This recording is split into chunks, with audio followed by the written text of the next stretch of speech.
আজকের ভিডিও জামাত ইসলামের বন্ধুদের হয়তো ভালো লাগবে না, কিন্তু এটা হইতেছে কুইনাইনের মতো, বুঝিছাও? ডাক্তার মানুষ তো, তাই তিতা ওষুধ দিতে হয় মাঝে মাঝে। এই নির্বাচনের পরে অনেকের মনে একটা হতাশা, জামাত কি আদৌ ক্ষমতা আসতে পারবে?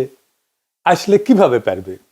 অনেকে কইতেছে ক্ষমতায় আসলে জামাত কি করবে সেটা বলে, কিন্তু ক্ষমতায় যাইতে হইলে যা যা করা দরকার তা করে না। কথাটা খুবই মূল্যবান। এটা যারা বলতেছে তারা জামাতের শত্রু না, বরং তারা জামাতের বন্ধু। জামাত এনসিপি জোটের মধ্যে বড় ভাই যেহেতু জামাত, তাই তাদেরকেই বলি এটা, এনসিপি নিজেদেরকেও শিখতে হবে, তরুণদের দল আস্তে আস্তে শিখবে, কিন্তু মূল দায়িত্বটা জামাতের। যদি এই জোট টিকে থাকে এবং এই জোট নিয়ে যদি তারা অগ্রসর হয়, তাহলে মূল দায়িত্বটা পালন করতে হবে জামাতকেই। সেই জন্যই এই এপিসোডটা মূলত জামাতকে নিয়েই বলা। এই কারণেই এই জোটের মধ্যে মূল শক্তি এবং প্রধান শক্তি জামাতের জন্য এই জানাটা, এই পর্যালোচনাটা জরুরি। জামাত যদি আওয়ামী লীগ বিএনপির মতো দল হইতো তাহলে এত কিছু দরকার ছিল না। জামাত একটা পরিবর্তন চায় জন্যে, এবং জামাতে ইসলামী একটা ইসলামী দল জন্যে তার ক্ষমতায় যাওয়ার পথটা কুসুমাস্তীর্ণ না। আমি একটা ভিডিও করছিলাম ভোটের আগে, জামাতের কাফের সাগর আমির বলতেছি এই শিরোনামে, যে আমি কেন জামাত এনসিপি জোটকে সাপোর্ট করতেছি। আচ্ছা আপনাকে বলি, ধরেন আপনি নিজের বিবেক দিয়া বলেন তো, বাংলাদেশের সবচেয়ে বড় সমস্যা তো দুর্নীতি, লুটপাট, তাই না? কারা এটা থামাইতে সবচেয়ে বেশি কমিটেড? কার কমিটমেন্টে আস্থা রাখবেন? নিরপেক্ষভাবে বিবেককে কাজে লাগায় বলেন। বিএনপি একটা গভীরভাবে দুর্নীতিগ্রস্ত দল, চোর বাটপারে ভর্তি, 59% ক্যান্ডিডেট ঋণ খেলাপি, ব্যাংকে টাকা মারছে, আর কোনোদিন শোধ দিতে যেন না হয় তাই বিএনপির হয়ে ইলেকশন করছে। বিএনপির তার দলের চোর বাটপার ডাকাতদেরকে প্রোটেক্ট করতে হবে। জামাত এনসিপিতে কোনো দলের ভেতরে চোরকে প্রোটেক্ট করতে হবে না তো। এ লোকগুলো ভালো, সৎ, এনসিপির ছেলেরা তরুণ, এরাই হাসিনাকে হটাইলো, লড়াকু, আদর্শবাদী, মানুষ ভালোবাসে তাদেরকে। তো আপনি কারে সাপোর্ট করবেন? দেশের স্বার্থ যদি সবার আগে হয় তাহলে জামাত এনসিপি। জামাতের সংগঠন বিশাল, কি বিশাল বিশাল শোডাউন করলো, বেশিরভাগই শোডাউন হয়েছে বিএনপির চাইতে বড়। বাসে, ট্রেনে, লঞ্চে বাড়ি যাইতেছে, দাড়িপাল্লার স্লোগান দিয়ে দিয়া যাইতেছে। আবার শোনেন,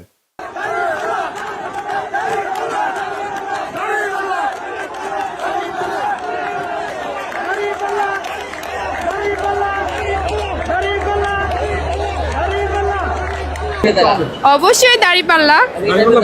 ইয়েস, কসবা। হ্যাঁ, এবারে পরিবেশ কেমন মনে হয় আপনার, নির্বাচনের পরিবেশ? অনেক ভালো।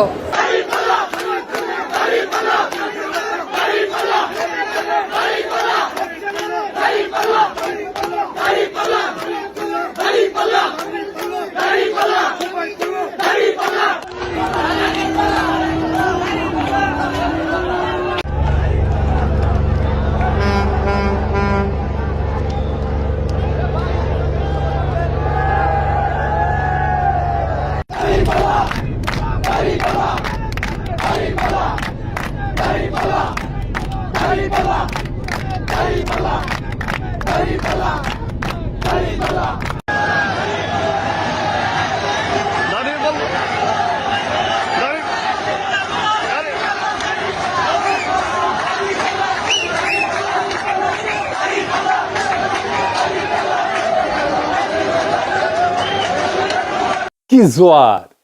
কিন্তু ইলেকশনে জিতলো বিএনপি, ক্ষমতায় বিএনপি। কেন কেন জামাত ক্ষমতায় যেতে পারলো না? এটা বোঝার জন্য আমরা একজন ফরাসি পলিটিক্যাল সায়েন্টিস্ট, যিনি মধ্য এশিয়া, আফগানিস্তান এবং জিহাদি আন্দোলন নিয়ে বিশেষজ্ঞ, অলিভিয়ে রয় এর সাহায্য নেব। উনি দীর্ঘদিন অধ্যাপনা করছেন। আমি কলে একটা ক্লাস নিয়েছি সায়েন্স পথে, মাস্টার্সের, ফ্রান্সের টপ ইউনিভার্সিটি। এখন আবার আমার ক্ষুদ্র ভাতার ভগিনীরা কবে, দাদা আপনি আবার ক্লাসও নেন? নেই তো, আমার ইউনিভার্সিটিতে ক্লাস নেই, এমবিএর, যেটি আমি পিএইচডি করেছি। এখন অবশ্য নাও লাগে না, দেশে গেলে তো মাস্টারি করে খাইতে হবে। হ্যাঁ, আমার ক্লাস করলে খারাপ লাগবে না করলে, আমি দেশে থাকতে গেলে এআইইউবিতে পড়াইতাম। যাই হোক, আবার আলোচনায় ফিরে আসি। তো অলিভিয়ার রয়ের সাথে দেখা করতে চাইছিলাম, যেহেতু ফ্রান্সে থাকে। খোঁজ নিয়ে জানলাম উনি এখনো বেঁচে আছেন, কিন্তু ফ্রান্সে থাকেন না, থাকেন ইতালির ফ্লোরেন্সে। পণ্ডিত ব্যক্তি। ওনার 3টা বইয়ের নাম বলি। দ্য ফেইলিয়ার অফ পলিটিক্যাল ইসলাম, আজকের আলাপ মূলত এই বইয়ের থিওরির উপরে। এইটার সাথে জামাতে ইসলামীর আন্দোলনকে কিভাবে ব্যাখ্যা করা যায়, আজকের আলাপ সেটা নিয়ে। ওনার একটা বই আছে গ্লোবালাইজ ইসলাম। এখানে উনি বলতেছেন যে গ্লোবালাইজেশন ইসলামকে এক ধরনের শক্তি দিচ্ছে, এটা গ্লোবালাইজ ইসলামিক আইডেন্টিটি দাঁড়াইতেছে, কিন্তু আরেক দিক থেকে তার নিজস্ব ভূখণ্ডের ঐতিহ্যের সাথে তার সম্পর্ককে ছিন্ন করে দিতেছে, দুর্বল করতেছে। তাকে সংস্কৃতি থেকে আলাদা করে একটা বিমূর্ত গ্লোবাল আইডেন্টিটিতে পরিণত করছে। সেই কারণে রাষ্ট্র ক্ষমতা সেই বিমূর্ত গ্লোবাল আইডেন্টিটি প্রজেক্টকে পুরোপুরি ধারণ করতে পারতেছে না রাষ্ট্রটা। আর একটু বুঝাই বলি, সব ধর্মেই স্থানীয় ধর্মচর্চার একটা তরিকা থাকে, যেটা তার সংস্কৃতির খুব গভীরে প্রথিত থাকে। সেই চর্চাটা আবার অন্য দেশে চলে না। আমি ধরেন হিন্দু ধর্মের উদাহরণ দিই, ধরেন বাঙালি হিন্দুরা দুর্গাপূজা করে, তাই না? এটা কিন্তু অন্য এলাকার হিন্দুরা করে না। এইটা তার এই মাটির কালচারের মধ্যে আছে। এরকম ইসলামে এমন কিছু চর্চা আছে বাংলাদেশে, যেটা গ্লোবালি অন্য দেশে হয় না, অন্য দেশের মুসলমানরা করে না। আবার অন্য দেশের মুসলমানরা এমন কিছু চর্চার মধ্যে আছে যেটা আবার বাংলাদেশের মুসলমানরা করে না। তো এখন গ্লোবাল আইডেন্টিটি দাঁড়াইতেছে, কিন্তু স্থানীয় যে লোকজ স্থানীয় চর্চা, এইটা আন্তর্জাতিক যে ইসলামী পরিচয়, এটার মধ্যে আর থাকতেছে না, থাকা সম্ভব না। তারা জানেও না যে এরকম একটা চর্চা আছে। আর ওনারা একটা বই আছে, জিহাদ অ্যান্ড ডেথ। এইখানে যে জিহাদি অ্যাক্টিভিটিস বইলা যেগুলো চলে আর কি, এটা ধর্মের সাথে যুক্ত না, এটা আধুনিক পরিচয় সংকটের সাথে যুক্ত। এটা উনি দেখাইতেছেন। যারা ইসলামী উগ্রবাদী রাজনীতিতে আসতেছেন তাদের বেশিরভাগই আধুনিক সেকুলার শিক্ষায় শিক্ষিত। কেন এমনটা হইতেছে সেটা বুঝতে হলে এই বইটা পড়তে হবে। এটা একটা রেফারেন্স বই। আপনি এই বইটা পড়লে হোলি আর্টিজানের ঘটনা ব্যাখ্যা করতে পারবেন। অলিভার রয় তার ফেইলিয়ার অফ পলিটিক্যাল ইসলামে এবং গ্লোবালাইজ ইসলামে যা যা বলছেন, তা দিয়ে জামাতের বাংলাদেশে ইসলামী আন্দোলনের সমস্যাগুলোকে এবং আগামীর পথ চলার রাস্তাগুলোকে কিভাবে ব্যাখ্যা করা যায় সেটা আজকে দেখব। রয়ের মূল কথা ছিল ইসলামপন্থী আন্দোলন রাজনীতিকে দেখতেছে একটা নৈতিক মিশন হিসেবে, একটা মরাল মিশন হিসেবে। কিন্তু আধুনিক রাষ্ট্র চলে ক্ষমতার হিসাব দিয়া। ইসলামী আন্দোলন দেখে নৈতিক মিশন হিসেবে, কিন্তু আধুনিক রাষ্ট্র চলে ক্ষমতার হিসাব দিয়ে। এই দুইটার দ্বন্দ্বই ইসলামী দলগুলোকে ক্ষমতায় আসতে বাধা দেয়। রাষ্ট্রের টিকে থাকতে হলে দরকার কি কি? প্রশাসন দরকার, শক্তির ভারসাম্য দরকার, জোট ব্যবস্থাপনা দরকার, বাস্তব কৌশল দরকার। কিন্তু কেউ যদি শুধু নৈতিক ভাষায় রাজনীতি করে আর অন্যরা কৌশল নিয়ে করে, তাহলে নৈতিক দল পিছায় পড়বে। তাই হইতেছে। এখানে রয় যে সমস্যার কথা বলছেন, তাকে তিনি বলতেছেন ওভার আইডিয়ালাইজেশন, অর্থাৎ অতিরিক্ত মতাদর্শিক কঠোরতা, আদর্শগত বিশুদ্ধতা, ইডিওলজিক্যাল পিউরিটি। এটা ধরে রাখতে গিয়া বাস্তব রাজনৈতিক সমঝোতা কঠিন হয়ে যায়। এটার রয় বলছেন নৈতিক বৈধতা বা মরাল লেজিটিমেসি। ইসলামিস্টরা মরাল লেজিটিমেসি বা নৈতিকতা ধরে রাখতে গিয়া রাজনৈতিক কার্যকারিতা হারায় ফেলে, মানে পলিটিক্যাল এফেক্টিভনেস হারায় ফেলে। সে মরাল লেজিটিমেসি ধরে রাখে, কিন্তু পলিটিক্যাল এফেক্টিভনেস হারায় ফেলে। রয় এইটা বলেনি যে নৈতিকতা বেশি ছিল জন্য হারিয়েছে, তা বলেননি, কিন্তু বলছেন তাদের বিপ্লবী যে নৈতিক কল্পনা, সেটা আধুনিক রাষ্ট্রের যে প্রশাসনিক বাস্তবতা, এটার সাথে খাপ খায় না। অর্থাৎ সমস্যাটা নৈতিকতার না, বরং নৈতিক প্রকল্প বনাম রাষ্ট্র ক্ষমতার বাস্তব লজিকের সংঘর্ষ। ধরেন ইসলামী দল যদি একটা গাছ হয়, খাড়া আর শক্ত গাছ হয়, আর রাষ্ট্র ক্ষমতা যদি ঝড় হয়, তাইলে ঝড়ে তো গাছটাকে কাইট হইতে হবে, তাই না? কাইট হইতে না পারলে তো গাছটা ভেঙে যাবে। আর একটা বিষয় এটা দেখাই দিই, আমি এটা আগে বলছিলাম আমার আগের এপিসোডে, রাষ্ট্র তো আসলে একটা প্রতিষ্ঠান, তাই না? কিন্তু আসলে কেমন ধরনের প্রতিষ্ঠান, এটার গুরুত্ব আছে। বিষয়টা এখানে একসাথে মিলায় বুঝলে বিষয়টা আরো পরিষ্কার হবে। তো রাষ্ট্র আসলে কেমন ধরনের প্রতিষ্ঠান? মার্কস ভেবার উনি বলছিলেন যে, শুনছেন আমি আমার মেলা এপিসোডে বলছি, উনি বলছেন যে রাষ্ট্র হইতেছে বৈধ শক্তি প্রয়োগের একচেটিয়া প্রতিষ্ঠান। বৈধ তার মানে রাষ্ট্র মানে পিটানির ক্ষমতা, বৈধ পিটানির ক্ষমতা। তার হাতে আছে পুলিশ, আমলাতন্ত্র, গোয়েন্দা কাঠামো, আইন প্রয়োগ ক্ষমতা, সবই জোর খাটানোর কিন্তু বিষয়, জোর খাটানোর ঘটনা। রাষ্ট্র তার সার্বভৌমত্ব প্রয়োগ করে, জোর খাটায়, বুঝায়, নসিহত করে, কিন্তু তার ক্ষমতা প্রয়োগ করে না, সে জোর খাটায় প্রয়োগ করে। আপনি না মানলে আপনারা জেলে ঢুকাবে, আপনি না মানলে আপনারা পিটাবে। সেই জন্য রাষ্ট্র একটা নিরপেক্ষ নৈতিক মেশিন না, এটা একটা শক্তির কাঠামো। আপনি যদি একদম আদর্শবাদী অবস্থানে যান, সব দুর্নীতিবাজকে শাস্তি দেব, দলীয়করণ বন্ধ করব, তাইলে আগে থেকে রাজনৈতিকভাবে যে বিন্যস্ত রাষ্ট্রযন্ত্র আপনার বিরুদ্ধে কাজ করা শুরু করবে। তাই হয়েছে। গ্রামসি বলছিলেন ক্ষমতা আসে হেজিমনি থেকে। হেজিমনি মানে কর্তৃত্ব, নৈতিক কর্তৃত্ব। এই কর্তৃত্ব আসে দুইটা জিনিস থেকে, জনসম্মতি আর বল প্রয়োগ। হাসিনা পালাইলো কেন? কারণ তার বল প্রয়োগের খুব কার্যকর মেশিনারি ছিল, কিন্তু জনসম্মতি ছিল না। উনি বলেন যে রাষ্ট্র ক্ষমতা টিকে থাকে দুই পায়ে দাঁড়ায়। একটা হচ্ছে বল প্রয়োগের ক্ষমতা, আইন, পুলিশ, নিরাপত্তা, প্রশাসনিক বল, আর কনসেন্ট বা জনসম্মতি, সামাজিক সম্মতি, ন্যারেটিভ, সাংস্কৃতিক গ্রহণযোগ্যতা, জোট ইত্যাদি। শুধু শক্তি বা বল দিয়ে টেকা যায় না, আবার শুধু নৈতিক আবেদন দিয়ে টেকা যায় না। টেকসই ক্ষমতায় থেকে থাকার জন্য দুইটাই লাগে, এই দুইটা ব্যালেন্স লাগে। তাহলে রাষ্ট্র যে বল প্রয়োগের যন্ত্র, সেটার সাথে ইসলামপন্থীরা কিভাবে ডিল করবে? ক্ষমতায় যাওয়ার আগেই পুলিশ, প্রশাসন, রাষ্ট্রের ইনস্টিটিউট এদের সাথে কিভাবে ডিল করবে? ক্ষমতায় যাওয়ার আগে তিনটা খুব স্পষ্ট জিনিস লাগে। মরাল লেজিটিমেসি বা নৈতিক বৈধতা তো লাগেই। একটা দল নৈতিকভাবে গ্রহণযোগ্য হইতে হয়, তাদের একটা কমিটেড বেস থাকতে হয়। জামাত এনসিপির সেটা আছে, প্রায় 40% মতো একটা শক্ত সমর্থন আছে। 2 নাম্বার হইতেছে ইলেকটোরাল ভায়াবিলিটি।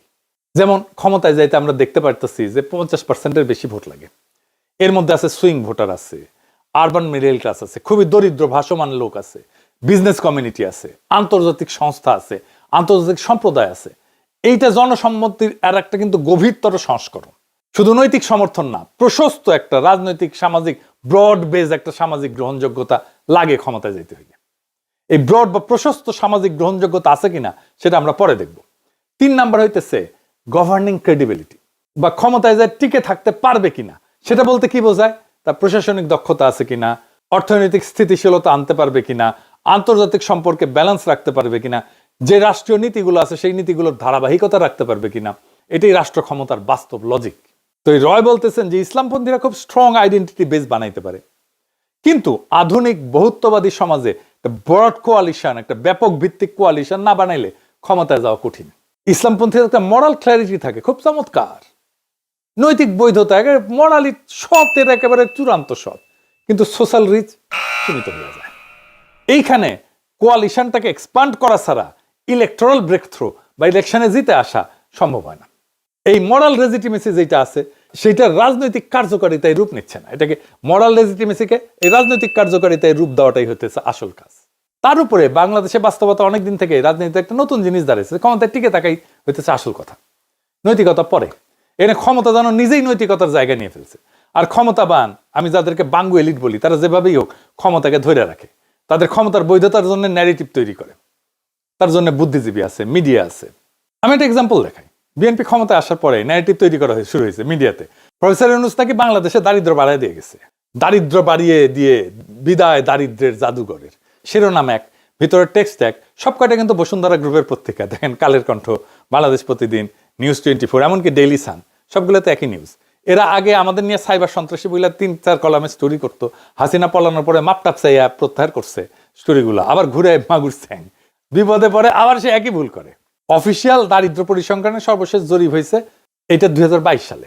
এই অনুযায়ী দারিদ্র কমছে আগের বছরগুলোর তুলনায়। এখন পর্যন্ত 24 থেকে 26 এই সময়কালের জন্য সরকার, বিশ্বব্যাংক বা বিশ্ব কোনো সংস্থা থেকে আন্তর্জাতিকভাবে প্রকাশিত চূড়ান্ত দারিদ্রের হার নিয়ে কোনো সার্ভে নাই।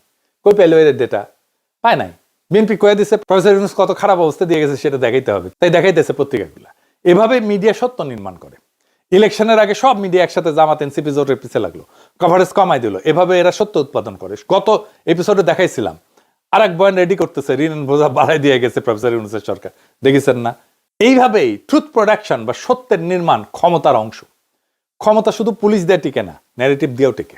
আমরা এই সোশ্যাল মিডিয়া দিয়া মেইন স্ট্রিম মিডিয়ার সাথে পাইরে উঠি নাই ইলেকশনের সময়।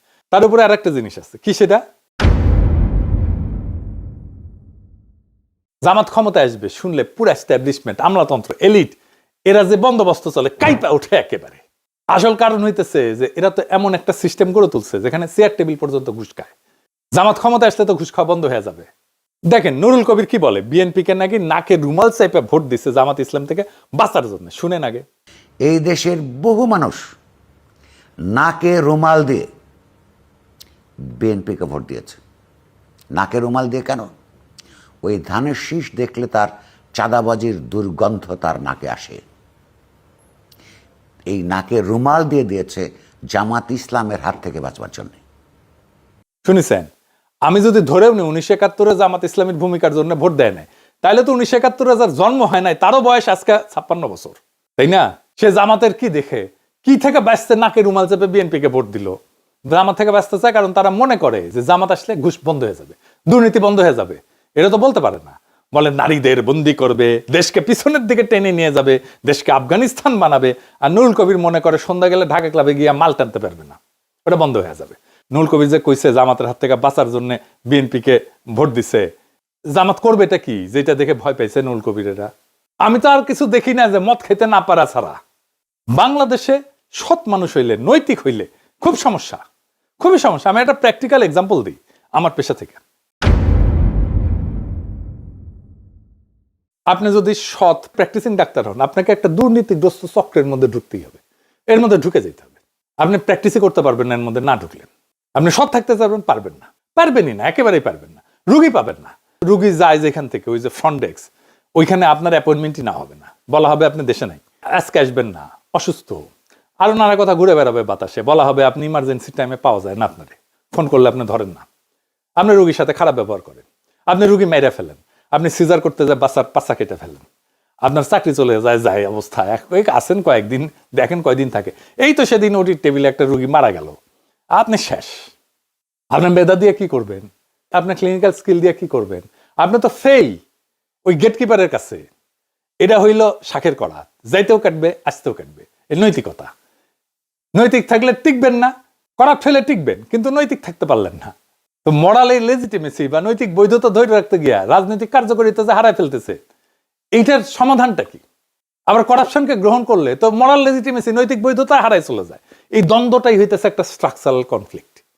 সমস্যাটা শুধু ইসলামপন্থীদের না, আমার মতো টাইপের বামেরা আসলেও একই সমস্যা পড়বে। সমস্যা হলো বাংলাদেশের রাষ্ট্র ব্যবস্থা এমনভাবে গড়ে উঠছে, সেখানে ক্ষমতা টিকায় রাখা সবচেয়ে বড় লজিক।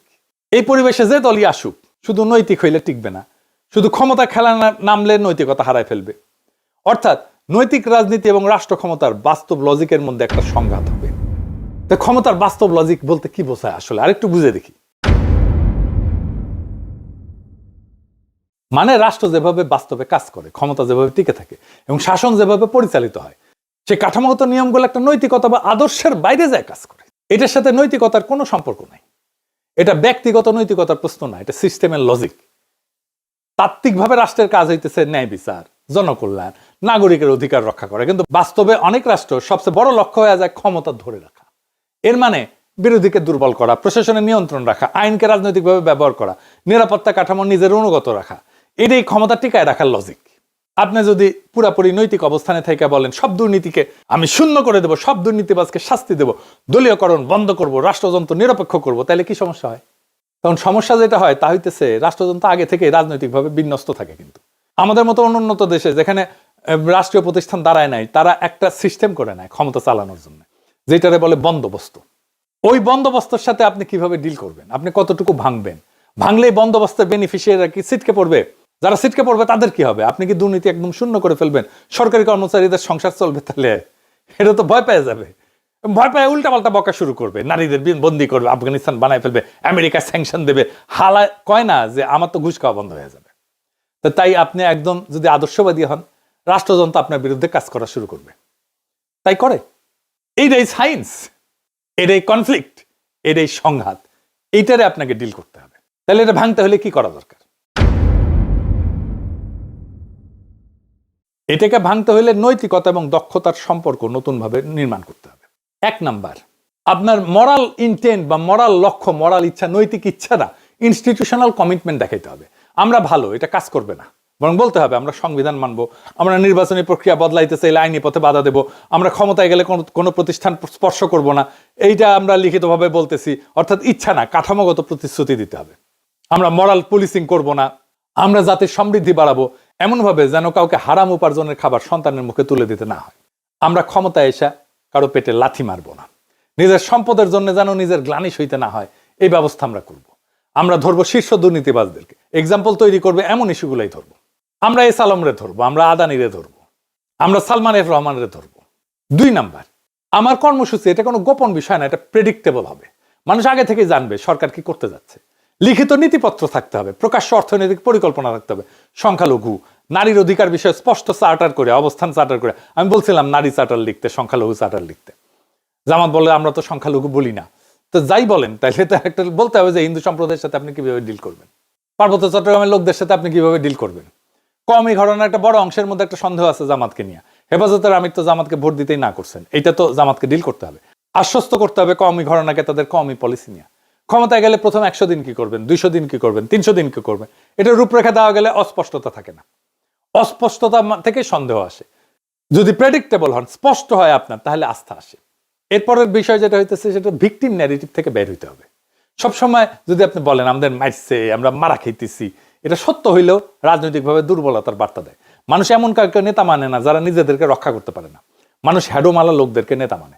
আপনি সমবেদনা পাবেন, আহা উহু করবে, মেলা কিছু বলবে, কিন্তু ছাপ্পা মারবে যে ধানের শীষে, বলে আরে দূর, ওদেরকে তো ভোট দিলে ওরা রাখতেই পারে না, ওদেরকে তো মাইরা ছাপা করে দেয়। এর বদলে নিজেদেরকে বিকল্প শাসক হিসেবে, শক্তিশালী শাসক হিসেবে উপস্থাপন করেন, রাজপথে নিজের শক্তির জানান দেন। রাজনৈতিক কর্মসূচি থামাইবেন না, রমজানও আপনি থামাবেন না, রমজানও আপনার কর্মসূচি চালাইতে পারেন। এই কাজটা এনসিপি জামাত উভয় করতে পারে। ইফতার পার্টি করবেন, ডাক দিবেন সবাইকে, সবাই ইফতারি নিয়ে আসবে আপনার এলাকায়। আপনি অ্যারেঞ্জমেন্ট করবেন খাওয়ার জায়গার, নামাজের জায়গার, পানির আর জিলাপির, সবাই ইফতারি নিয়ে আসবে, আপনার ওখানে বসবে, আপনি জিলাপি দেবেন, পানি দেবেন, খাওয়ার জায়গা দেবেন আর নামাজের জায়গা দেবেন। বাকি খাবার সবাই সাথে নিয়ে আসবে, একসাথে ইফতার করবেন এলাকায় এলাকায় যাইয়া। ব্যাপক এবং বিপুল জনসংযোগের কাজ হবে। আপনারা 5 স্টার হোটেলে ডাইকে আয় না ইফতার খাওয়ানোর কালচার থেকে বাইরে আসতে হবে। শাসকের যে কালচার, এই কালচারটাকে আপনাকে ভাঙতে হবে। আপনাকে যদি ভাঙতে না পারেন, তাহলে আপনি বিকল্প শাসক হিসেবে নিজেকে দেখাইতে পারবেন না। আপনার বিকল্প শাসক হইতে হলে আপনার বিকল্প কালচার থাকতে হবে। মনে রাখবেন, আপনি শুধু ভুক্তভোগী না, আপনি বিকল্প শাসক। তবে সব নির্যাতনের ডকুমেন্টেশন রাখবেন, মামলা করবেন, ভিকটিমের বাসায় যাবেন, কোনো ভিকটিম যেন না থাকে যার বাসায় আপনি যান নাই। 4 নাম্বার, সংঘর্ষ না, কম্পিটেন্স দিয়ে শক্তি দেখাবেন। ক্ষমতার লজিককে হারাইতে হইলে সহিংস বা আবেগী প্রতিক্রিয়া না, প্রমাণ করতে হবে আপনি সংগঠিত। আপনার প্রশাসন বোঝেন, আপনি অর্থনীতি বোঝেন, আপনি আন্তর্জাতিক সম্পর্ক বোঝেন, আপনি কূটনীতি বোঝেন, এমনকি আন্ডারওয়ার্ল্ডও বোঝেন। আপনার কোয়ালিশনকে ব্যাপক করতে হবে। আমি কয়েকদিন আগের এপিসোডে দেখাইছিলাম গণসংগঠন করার কথা, নারীদের সংগঠন করার কথা, সেটার কাজে হাত দেন। কোয়ালিশনকে ব্যাপক করার মানে এই না যে আপনি রাজনৈতিক দলের কোয়ালিশন করবেন, অনেকগুলো রাজনৈতিক দল আনবেন। আপনাকে নানা সোশ্যাল ক্লাসের সাথে কোয়ালিশন করতে হবে। নুরুল কবিরের সাথে বিএনপির কোয়ালিশন আছে তো, শহীদুল আলমের সাথে বিএনপির কোয়ালিশন আছে তো। আপনাকে এই লেভেলে কাজ করতে হবে তো। আমি ডাকসুকে একটা পরামর্শ দিচ্ছিলাম যে সাবেক ডাকসুর যত ভিপিজিএস আছে তাদের সাথে দেখা করো, তাদের পরামর্শ নাও, কে কোন দলে আছে ওইটা দেখো না। দেখা করতে না চাইলে সেটা ভিন্ন আলাপ, কিন্তু তোমাদের তরফ থেকে দেখা করো। দেখলাম মাহমুদুর রহমান মান্নার সাথে যে দেখা করছে, মান্না ভাই তো উচ্ছ্বসিত হয়ে প্রশংসা করছে, করারই কথা। তারপরে আর কারো কাছে গেছে কিনা জানি না, গেলে তো নিউজ হইতো। আপনার আশেপাশে সিভিল সোসাইটির একটা স্ট্রেংথ দাঁড় করান। আপনার কোয়ালিশন যে সবার সাথে একই মাত্রায় হইতে হবে তা না, কারোর সাথে একটা লুজ সম্পর্ক থাকতে পারে, লুজ অ্যালায়েন্স হইতে পারে, আবার কারোর সাথে একটা স্ট্রং অ্যালায়েন্স হইতে পারে। আপনি তো 35.8% ভোট পাইছেন, ইঞ্জিনিয়ারিং করে বাদ দিলেও তো এইটুকু পাইছেন, এটা বিশাল অঙ্ক। আপনি তো আগামীর ক্ষমতা, আপনাকে কেউ উপেক্ষা করতে পারবে না। তারা জানে আজ হোক কাল হোক আপনি ক্ষমতা আসবেন, আপনার শত্রুও জানে। রমজানে তো বেড়াছাড়া করে ফেলছে, জিনিসপত্রের দাম আকাশ ছুঁইছে। হাসিনার আমলে চাইতে দাম বেড়ে গেছে জিনিসের, সামান্য লেবুর সিন্ডিকেট ভাঙতে পারতেছে না, ধাই ধাই করে বাড়তেছে জিনিসপত্রের দাম। প্রফেসর ইউনূস কিন্তু কমায় আনছিলেন জিনিসপত্রের দাম। আমি আপনাদের 2টা ভিডিও দেখাই, এক বৃদ্ধার, দেখেন আগে। সোয়াবিন তেল 1 কেজি তেল 200 টাকা, 250 টাকা। 1 কেজি তরকারি 80 টাকা, 90 টাকা, 100 টাকা। আমগো মতো মানুষে কিনা খাওয়ানোর উপযুক্ত চাইয়া চিন্তা যা 2-4টা তরকারি লইয়া যাই, হইলে হয় না হইলে নাই, বুঝছা। বড় লোকের গ্রামে তো কিছু পাইও না মেম্বার চেয়ারম্যানের কাছে। বাইরে আর মারহুতেরা যা 200-400 টাকা সাহায্য দে। আলহামদুলিল্লাহ, আল্লাহ বাবার করে দোয়া করি, আল্লাহ হুতের করে দানগত ভালো রাখুক, আল্লাহ সুস্থ সবল রাখুক। দেখেছেন? এইবার একজন শিশুর একটা ভিডিও দেখেন। এইসব তেল কেউ খায়? আপনারা গরিব হইলে আপনারাও কালে নেন। এই আপু, এই যে নাম কি তোমার? শান্তিদা। তুমি কান্না করতে করতে কই যাও? আব্বা কইছি 4টা ডিম দিতে, আব্বা 2টা ডিম দিছে। আমি তোমার মেইন রুট থেকে ফলো করতে আইতাছি, তুমি অনেক স্পিডে হাঁটতে পারো, এই জন্য কান্না করতেছো। 2টা ডিম দিছে দেখা। তোমাদের ঘরে মানুষ কয়জন? 4 জন। 4 জন মানুষ, 2টা ডিম দিছে। কেন তোমার আব্বার তো টিয়া নাই? 30 টাকা আছে, 30 টাকা দেখি নেই। দিছে। এটা কি তেল? তেল? কি তেল এটা? এমন কেন? না মধু? সয়াবিন তেল, পুরা তেল এটা। ও, কই থেকে আনছো পুরা তেলটা? আমার আব্বা যে কামড়ে ফুটাইলে হ্যাঁ হ্যাঁ, মাসে শুক্রবারে একদিন দিয়ে তেল এটা। ও মানে তোমার আব্বা হোটেলে কাম করে, প্রতি শুক্রবারে পুরা তেল আর কি দিয়া দেয়। আজকে তোমার 2টা ডিম দিয়ে দিছে, 2টা ডিম দিছে। এই জন্য তোমার কান্না করতে হইব। বুক আমি কান্না করলে কি হইব? কান্না করলে কি তোমার আম্মা মারবো যে লাগে। তোমার আম্মা মারবো? আচ্ছা, এই তেলটা কি খাওয়া যায়? আম্মা সানু না দেই তেল দে। মানে তরকারি রান্ধো, খাওয়া যায় এমনিতে? হ্যাঁ। তো এইসব তেল কেউ খায়? আপনারা গরিব হইলে আপনারাও কালে নেন। দেখছেন, বাবা হোটেলে কাজ করে, সেখান থেকে পোড়া তেল যেটা আসলে ফেলে দেওয়ার জন্য, সেইটা এই বাচ্চাটা নিয়ে আসে বাসায়, তরকারি রান্না করা হবে। এই রাষ্ট্র কখনো দরিদ্রদের সহায় হয় নাই, কখনো এদের কথা ভাবে নাই। ভাবলে এতদিন পরে নিদারুণ দারিদ্র থাকার কথা না। মানে রাষ্ট্র যদি দুর্বল আর দুস্থদের পাশে দাঁড়াইতেই না পারে, তাহলে ওই রাষ্ট্র থেকে লাভটা কি বলেন? এই বৃদ্ধা এই বাচ্চাটার জন্য আমাদের লড়াই জারি রাখতে হবে, কারণ এই মানুষগুলোর জীবনের সংকট বিএনপি সরকার দূর করতে পারবেই না, বাড়াইবে আর বহু গুণে বাড়াবে। আজ প্রশ্ন একটাই, এই রাষ্ট্র কার জন্য? ঢাকা ক্লাবের বারান্দায় বসে যারা ক্ষমতার গল্প লেখে মদ খায় তাদের জন্য, নাকি সেই বৃদ্ধার জন্য যার হাতে থালা আছে কিন্তু থালায় খাবার নাই, নাকি সেই শিশুর জন্য যে হোটেলে ফেলে দেওয়া পোড়া তেল নিয়ে আসে বাসায় কারণ তার মা রান্না করবে কিছু একটা? যেভাবেই হোক, এই রাষ্ট্র কি তাদের নাকি শুধু বন্দোবস্তের? সেই বন্দোবস্ত যে বন্দোবস্ত এতদিন ধরে চলে আসছে। আমরা রাজনীতি করতেছি তো ক্ষমতার জন্য না, আমরা রাজনীতি করতেছি মর্যাদার জন্য, ওই মানুষগুলোর জন্য। কিন্তু মনে রেখেন, মর্যাদা ভিক্ষা করে পাওয়া যায় না, মর্যাদা সংগঠিত শক্তি দিয়ে অর্জন করে নিতে হয়। আমরা শুধু ভালো মানুষ হলে চলবে না, আমাদের প্রমাণ করতে হবে আমরা শাসন করতে পারি, আমরা অর্থনীতি বুঝি, আমরা রাষ্ট্র বুঝি, আমরা ন্যায় বুঝি, আমরা ইনসাফ বুঝি, আমরা ভয় পাই না। যেদিন মানুষ দেখবে এই শক্তি নৈতিক, দক্ষ এবং স্থির, সেদিন এই বন্দোবস্ত কাইপা যাবে, কারণ তখন মানুষজন আরো ব্যাপকভাবে আমাদের পিছিয়ে এসে দাঁড়াবে। আজ যারা ভয় দেখায়, যারা ন্যারেটিভ বানায়, তারা জানে সময় বদলাইতেছে, বদলাই গেছে অলরেডি। এই লড়াই তো কারো বিরুদ্ধে না, এই লড়াই ওই বৃদ্ধার পক্ষে, এই লড়াই ওই শিশুটার পক্ষে, সেই শ্রমিকের পক্ষে, সেই দরিদ্রের পক্ষে যার ঘামে দেশ চলে কিন্তু যার ঘরে আলো জ্বলে না। তাই লড়াই থামবে না, সংগঠন থামবে না, আত্মবিশ্বাস ভাঙবে না, কারণ আমরা শুধু বিরোধী না, আমরাই আগামীর শাসক, আমরাই আগামীর রাষ্ট্র ক্ষমতা, আমরাই আগামীর শাসক হওয়ার প্রস্তুতিতে আছি, আমরাই আগামীর রাষ্ট্র ক্ষমতার ধারক এবং বাহক। ইনকিলাব জিন্দাবাদ, আজাদি জিন্দাবাদ।